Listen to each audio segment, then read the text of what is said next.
Quelques notes de musique d'un enseignant à un autre. Quelques mots pour se souvenir. Professeur d'histoire-géographie, victime d'une attaque terroriste à Conflans-Sainte-Honorine le 16 octobre dernier.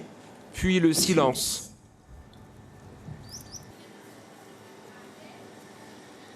Merci. Rompu par les applaudissements.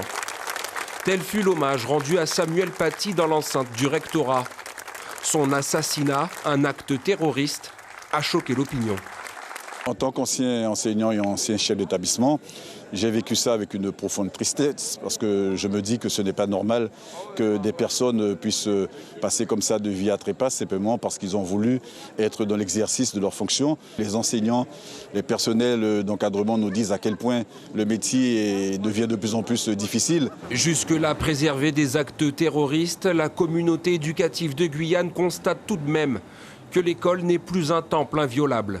Alors, je ne peux pas dire que l'ambiance est bonne, mais nous sommes quand même assez préservés à ce niveau-là. Mais c'est vrai que le climat scolaire se dégrade et nous ne cessons de le dire, qu'il y a de la violence déjà aux abords des établissements et qui a tendance à entrer dans les établissements et il faut vraiment juguler cela. Et pour juguler cela, il faut des constructions scolaires pour justement permettre aux élèves d'être bien, puisque la surpopulation scolaire engendre ces climats délétères dans les établissements.